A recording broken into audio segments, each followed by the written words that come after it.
हरे कृष्णा, राधे राधे। हम सभी साधक श्री चैतन्य महाप्रभु की चरितावली श्रवण कर रहे हैं। प्रसंग है भगवत भजन में बाधक भाव, गतांक से आगे। प्रभु ने उसी प्रकार सिंहासन पर बैठे ही बैठे भगवद आवेश में ही कहा, शची माता पर कृपा कभी नहीं हो सकती। इसने वैष्णवापराध किया है। अपने अपराध करने वाले को तो मैं क्षमा कर भी सकता हूँ, किंतु वैष्णवों का अपराध करने वालों को क्षमा करने की मुझ में भी सामर्थ्य नहीं है। श्रीवास पंडित ने अत्यंत दीन भाव से कहा, प्रभु, भला यह भी कभी हो सकता है कि जिस माता ने आपको गर्भ में धारण किया है उसका अपराध ही क्षमा न हो सके। आपको गर्भ में धारण करने से तो ये जगत जननी बन गई। इनके लिए क्या अपना और क्या पराया, सभी तो इनके पुत्र हैं। जैसे चाहे जो कुछ ये कह सकती हैं।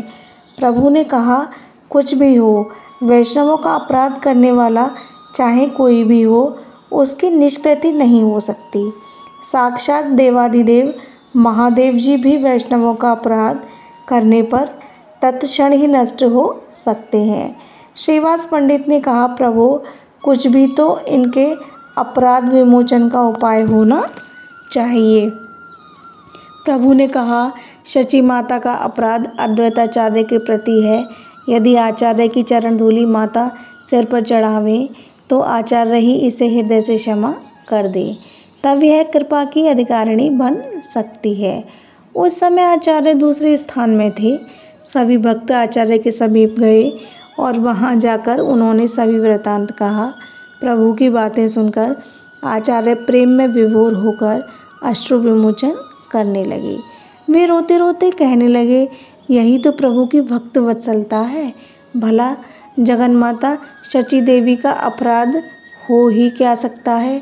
यह तो प्रभु हम लोगों को शिक्षा देने के लिए इस लीला का अभिनय करा रहे हैं।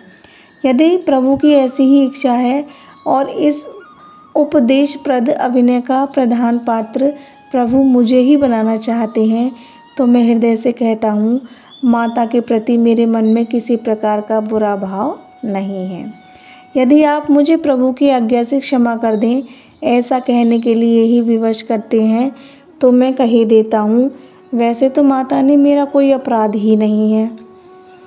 यदि प्रभु की दृष्टि में यह अपराध है तो मैं उसे हृदय से क्षमा करता हूँ। रही चरण धूलि की बात, सो शची माता तो जगद्वंद है। उनकी चरण धूलि ही भक्तों के शरीर का अंगराग है। भला माता को मैं अपने पैर कैसे छुआ सकता हूँ। इस प्रकार भक्तों में झगड़ा हो ही रहा था कि इतने में ही शची देवी भी वहाँ आ पहुँची और उन्होंने जल्दी से अद्वैताचार्य की चरण धूलि अपने मस्तक पर चढ़ा ली। इस बात से भक्तों की प्रसन्नता का ठिकाना ना रहा। वे आनंद के साथ नृत्य करने लगे। भक्तों में एक दूसरे के प्रति जो कुछ थोड़ा बहुत मनोमालिन्य था, वह इस घटना से एकदम समूल नष्ट हो गया और भक्त परस्पर एक दूसरे को प्रेम से गले लगा लगा कर आलिंगन करने लगे। इसी प्रकार नवद्वीप में एक देवानंद पंडित थे। वे वैसे तो बड़े भारी पंडित थे, शास्त्रों का ज्ञान उन्हें यथावत था। श्रीमद् भागवत के पढ़ाने के लिए दूर दूर तक इनकी ख्याति थी। बहुत दूर दूर से विद्यार्थी इनके पास श्रीमद् भागवत और गीता पढ़ने के लिए आते थे। ये स्वभाव के बुरे नहीं थे, संसारी सुखों से उदासीन और विरक्त थे, किंतु अभी तक इनके हृदय में प्रेम का अंकुर उदित नहीं था। हृदय में प्रेम का बीज तो पड़ा हुआ था, किंतु श्रद्धा और साधु कृपा रूपी जल के बिना क्षेत्र शुष्क ही पड़ा था। सूखे खेत में बीज अंकुरित कैसे हो सकता है जब तक कि वह सुंदर वारी से सींचा न जाए। दयाद्र हृदय गौरांग ने एक दिन नगर भ्रमण करते समय उनके ऊपर भी कृपा की। उनके ऊपर वाक प्रहार करके उनके सूखे और जमे हुए हृदय रूपी क्षेत्र को पहले तो जोत दिया, फिर कृपा रूपी जल से सींचकर उसे स्निग्ध और उत्पन्न होने योग्य बना दिया। देवानंद को श्रीमद् भागवत पढ़ाते देखकर प्रभु क्रोधित भाव से कहने लगे, ओ पंडित, श्रीमद् भागवत के अर्थों का अनर्थ क्यों किया करता है। तू भागवत के अर्थों को क्या जाने। श्रीमद् भागवत तो साक्षात श्री कृष्ण का विग्रह ही है। जिनके हृदय में प्रेम नहीं, भक्ति नहीं, साधु महात्मा और ब्राह्मण वैष्णवों के प्रति श्रद्धा नहीं, वह श्रीमद् भागवत की पुस्तक के छूने का अधिकारी ही नहीं है।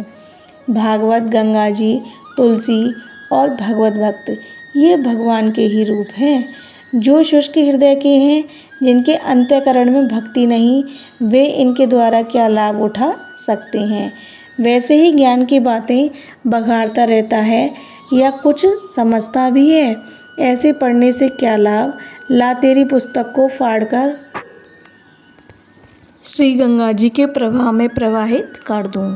इतना कहकर प्रभु भावावेश में उनकी पुस्तक फाड़ने के लिए दौड़े। भक्तों ने यह देखकर प्रभु को पकड़ लिया और शांत किया। प्रभु को भावावेश में देखकर भक्तों ने आगे ले गए। लौटते हुए प्रभु फिर देवानंद के स्थान पर आए। उस समय प्रभु भावावेश में नहीं थे। उन्होंने देवानंद जी को यह बात याद दिलाई। जब वे एक बार श्रीमद् भागवत का पाठ पढ़ा रहे थे और श्रीवास पंडित भी पाठ सुनने आए थे, जिस श्रीमद् भागवत के अक्षर अक्षर में ठूस ठूस कर प्रेम रस भरा हुआ है, ऐसी भागवत का जब श्रीवास जी ने पाठ सुना तो वो प्रेम में बेहोश होकर मूर्छित हो गए।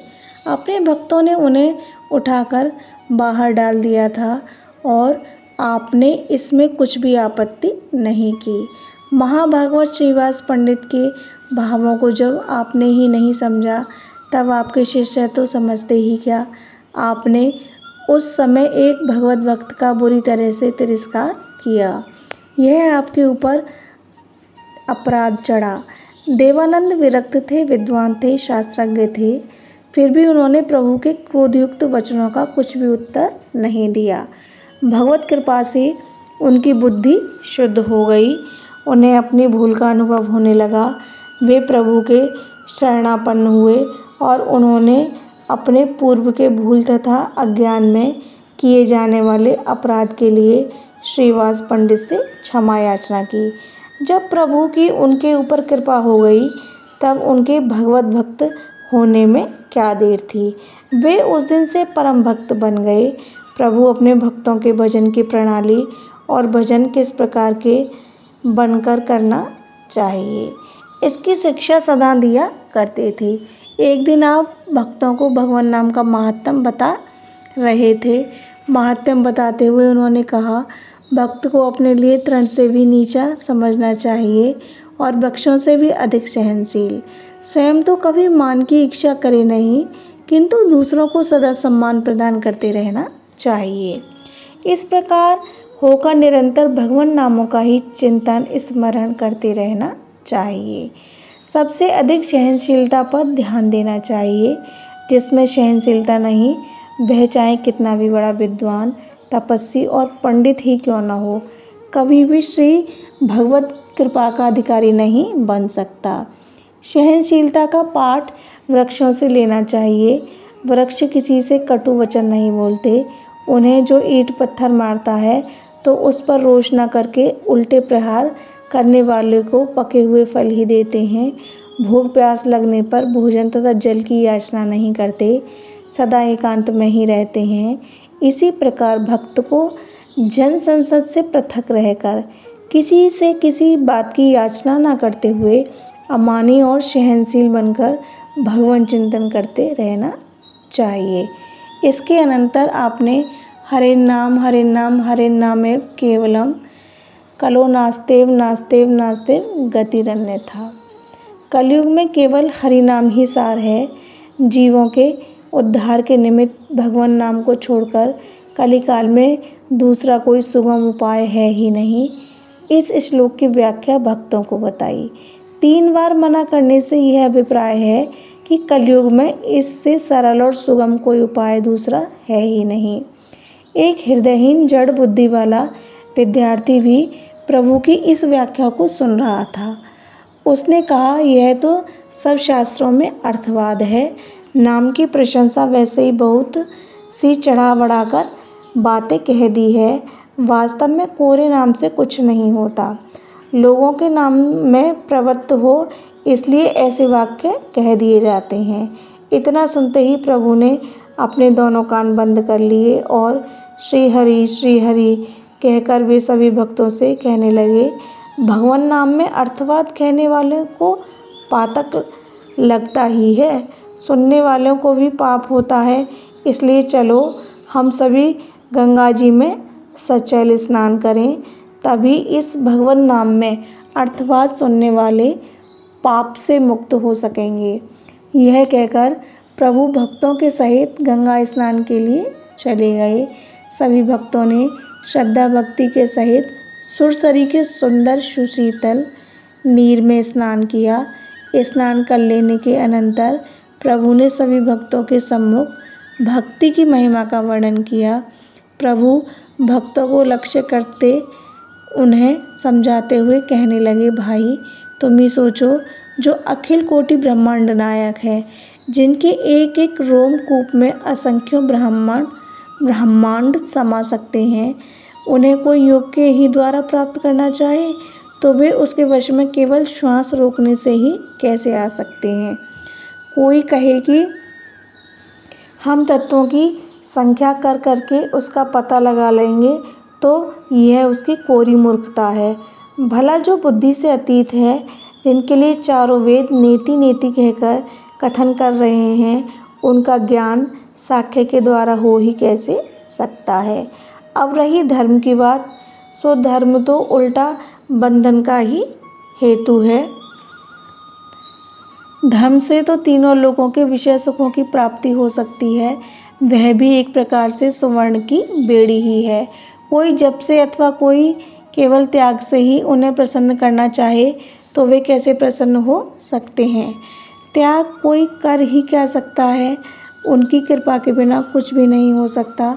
भक्ति से हीन होकर जब तक पूजा पाठ यज्ञ दान अनुष्ठान आदि कैसे भी सत्कर्म क्यों न किए जाएं, सभी व्यर्थ हैं। इस बात को भगवान ने उद्धव से स्वयं ही कहा। हे उद्धव, जिस प्रकार मेरे प्रति बढ़ी हुई भक्ति मुझे वश में कर सकती है, उसी प्रकार अष्टांग योग, सांख्य शास्त्रों का अध्ययन, धर्म स्वाध्याय तथा तप आदि क्रियाएं मुझे वश में करने में समर्थ नहीं हो सकती। इस प्रकार भक्तों को भगवत भक्ति की शिक्षा देते हुए प्रभु सभी को अपूर्व सुख और आनंद पहुंचाते हुए नवद्वीप में भांति भांति की लीलाएं करने लगे। जय जय श्री राधे।